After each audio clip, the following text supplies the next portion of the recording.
ನಮಸ್ಕಾರ ಸ್ನೇಹಿತರೆ, martial arts ಇನ್ Kannada YouTube ಚಾನಲ್ಗೆ ತಮಗೆಲ್ಲರಿಗೂ ಪ್ರೀತಿಯ ಸ್ವಾಗತ.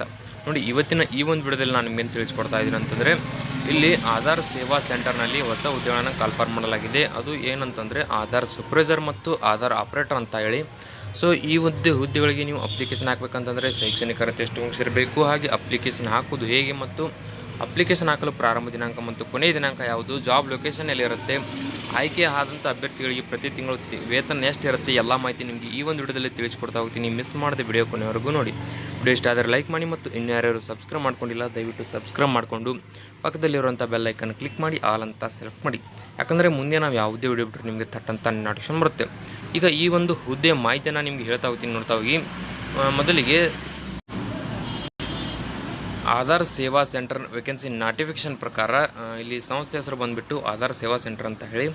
ಸೊ ಈ ಒಂದು ಆಧಾರ್ ಸೇವಾ ಸೆಂಟರ್ನಿಂದ ಆಧಾರ್ ಸೂಪರ್ವೈಸರ್ ಅಥವಾ ಆಧಾರ್ ಆಪರೇಟರ್ ಅಂತ ಹೇಳಿ ಹೊಸ ಹುದ್ದೆಗಳನ್ನು ಕಾಲ್ಫಾರ್ಮ್ ಮಾಡಲಾಗಿದೆ.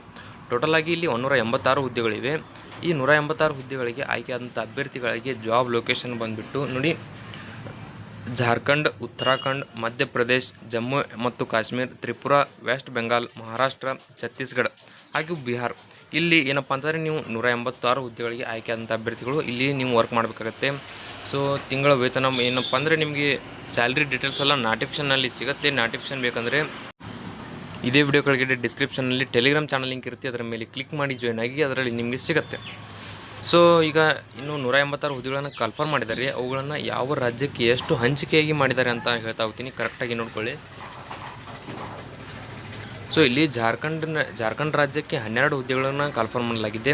ಉತ್ತರಾಖಂಡದಲ್ಲಿ 12 ಹುದ್ದೆಗಳಿವೆ. ಹಾಗೆ ಮಧ್ಯಪ್ರದೇಶದಲ್ಲಿ 15 ಹುದ್ದೆಗಳು, ಜಮ್ಮು ಮತ್ತು ಕಾಶ್ಮೀರದಲ್ಲಿ 1 ಹುದ್ದೆ, ತ್ರಿಪುರಾದಲ್ಲಿ 1 ಹುದ್ದೆ, ವೆಸ್ಟ್ ಬೆಂಗಾಲ್ದಲ್ಲಿ 25 ಹುದ್ದೆಗಳನ್ನು ಕಾಲ್ಫಾರ್ಮ್ ಮಾಡಲಾಗಿದೆ. ಮಹಾರಾಷ್ಟ್ರದಲ್ಲಿ 1 ಹುದ್ದೆ, ಹಾಗೆ ಛತ್ತೀಸ್ಗಢದಲ್ಲಿ 18 ಮತ್ತು ಬಿಹಾರ ರಾಜ್ಯದಲ್ಲಿ 101. ಈ ರೀತಿಯಾಗಿ 186 ಹುದ್ದೆಗಳನ್ನು ಹಂಚಿಕೆಯಾಗಿ ಮಾಡಿದ್ದಾರೆ. ಸೊ ಕರೆಕ್ಟಾಗಿ ನೋಡಿಕೊಂಡು ನಿಮಗೆ ಯಾವ ರಾಜ್ಯ ಅಪ್ಲಿಕೇಶನ್ ಹಾಕಬೇಕಂತ ಅನಿಸುತ್ತೋ ಅಲ್ಲಿ ನೀವು ಎಲ್ಲ ಡೀಟೇಲ್ಸ್ಗಳನ್ನು ನೋಡಿಕೊಂಡು ಅರ್ಥ ಮಾಡಿಕೊಂಡು ಅರ್ಜಿಯನ್ನು ಸಲ್ಲಿಸಬಹುದು. ಸೊ ಈಗ ಅರ್ಜಿಯನ್ನು ಸಲ್ಲಿಸಬೇಕಂದ್ರೆ ಅದಕ್ಕೆ ಎಲಿಜಿಬಿಲಿಟಿ ಡೀಟೇಲ್ಸ್ ಬೇಕಾಗುತ್ತೆ. ಸೊ ಕರೆಕ್ಟಾಗಿ ನೋಡ್ಕೊಳ್ಳಿ. ನೀವು ಆಧಾರ್ ಸೇವಾ ಸೆಂಟರ್ನ ನೋಟಿಫಿಕೇಷನ್ ಪ್ರಕಾರ ಅಪ್ಲಿಕೇಶನ್ ಹಾಕುವಂಥ ಎಲ್ಲ ಅಭ್ಯರ್ಥಿಗಳು 10th 12th ಮತ್ತು ITI ಅಥವಾ ಡಿಪ್ಲೊಮಾ ಇದರಲ್ಲಿ ನೀವು ಯಾವುದೇ ಕಂಪ್ಲೀಟ್ ಮಾಡಿದರೂ ಕೂಡ ಅಪ್ಲಿಕೇಶನ್ ಹಾಕಲು ಅವಕಾಶನ ಕೊಟ್ಟಿದ್ದಾರೆ. ಸೊ ಕರೆಕ್ಟಾಗಿ ನೋಡ್ಕೊಳ್ತಾ ಹೋಗಿ. ಇಲ್ಲಿ ಏಜ್ ಲಿಮಿಟನ್ನು ನೋಡ್ತಾ ಹೋದರೆ ಮಿನಿಮಮ್ ಏನಪ್ಪ ಅಂದರೆ 18 ವರ್ಷ ಕಂಪ್ಲೀಟ್ ಆಗಿರಬೇಕು. ಸೊ ಇದಾದ ನಂತರ ಅಪ್ಲಿಕೇಶನ್ ಫೀಸ್ ಇಲ್ಲಿ ಯಾವುದೇ ರೀತಿ ಇರುವುದಿಲ್ಲ. ಸೊ ನೀವು ಫ್ರೀಯಾಗಿ ಅಪ್ಲಿಕೇಶನ್ ಹಾಕ್ಬೋದು. ಸೆಲೆಕ್ಷನ್ ಯಾವ ರೀತಿ ಇರುತ್ತೆ ಅಂತಂದರೆ, ಅಪ್ಲಿಕೇಶನ್ ಹಾಕಿದಂಥ ಎಲ್ಲ ಅಭ್ಯರ್ಥಿಗಳಿಗೆ ರಿಟರ್ನ್ ಟೆಸ್ಟನ್ನು ನಡೆಸ್ತಾರೆ. ಈ ರಿಟರ್ನ್ ಟೆಸ್ಟ್ನಲ್ಲಿ ಪಾಸಾದಂಥ ಎಲ್ಲ ಅಭ್ಯರ್ಥಿಗಳಿಗೆ ಇಂಟರ್ವ್ಯೂ ಅಂದರೆ ಸಂದರ್ಶನ ನಡೆಸಿ ಈ ಹುದ್ದೆಗೆ ಆಯ್ಕೆ ಮಾಡಿಕೊಳ್ಳಲಾಗುತ್ತೆ.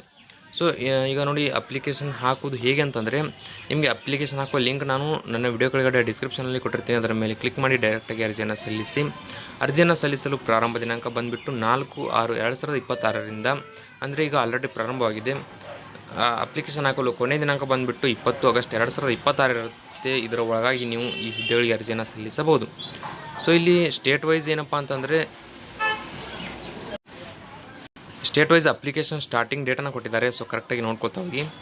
ಜಾರ್ಖಂಡ್ ರಾಜ್ಯದಲ್ಲಿ 4 ಜೂನ್ 2026 ಪ್ರಾರಂಭವಾಗಿದೆ. ನಂತರ ಉತ್ತರಾಖಂಡ್, ಮಧ್ಯಪ್ರದೇಶ್, ಜಮ್ಮು ಮತ್ತು ಕಾಶ್ಮೀರ, ತ್ರಿಪುರಾ, ವೆಸ್ಟ್ ಬೆಂಗಾಲ್ ಈ 5 ರಾಜ್ಯಗಳಲ್ಲಿ 5 ಜೂನ್ 2026 ಅಪ್ಲಿಕೇಶನ್ ಪ್ರಾರಂಭವಾಗಿದೆ. ಸೊ ಇಲ್ಲಿ ಮಹಾರಾಷ್ಟ್ರ ಮತ್ತು ಛತ್ತೀಸ್ಗಢ ರಾಜ್ಯದಲ್ಲಿ 25 ಜೂನ್ 2026 ಪ್ರಾರಂಭವಾಗಿದೆ. ಸೊ ಇದಾದ ನಂತರ ಬಿಹಾರ ರಾಜ್ಯದಲ್ಲಿ 26 ಜೂನ್ 2026 ಅಪ್ಲಿಕೇಶನ್ ಸ್ಟಾರ್ಟ್ ಆಗಿದೆ. ಈಗ ಲಾಸ್ಟ್ ಡೇಟ್ ನೋಡ್ತಾ ಹೋಗಿ, ಅದು ಕೂಡ ಸ್ಟೇಟ್ ವೈಸ್ ಕೊಟ್ಟಿದ್ದಾರೆ. ಜಾರ್ಖಂಡ್, ಉತ್ತರಾಖಂಡ್, ಮಧ್ಯಪ್ರದೇಶ್, ಜಮ್ಮು ಮತ್ತು ಕಾಶ್ಮೀರ, ತ್ರಿಪುರಾ, ವೆಸ್ಟ್ ಬೆಂಗಾಲ್ ಈ 6 ರಾಜ್ಯಗಳಲ್ಲಿ 20 ಜುಲೈ 2026 ಕೊನೆಯ ದಿನಾಂಕ ಇರುತ್ತೆ. ಇದಾದ ನಂತರ ಇಲ್ಲಿ ಮಹಾರಾಷ್ಟ್ರ, ಛತ್ತೀಸ್ಗಢ ಮತ್ತು ಬಿಹಾರ್ ಈ 3 ರಾಜ್ಯಗಳಲ್ಲಿ 20 ಆಗಸ್ಟ್ 2026 ಕೊನೆಯ ದಿನಾಂಕವಾಗಿದೆ. ಸೊ ಕರೆಕ್ಟಾಗಿ ಇಲ್ಲಿ ನೋಡ್ಕೊಳ್ಳಿ, ಯಾವುದೇ ರೀತಿ ಕನ್ಫ್ಯೂಸ್ ಆಗಕ್ಕೆ ಹೋಗಬೇಡಿ.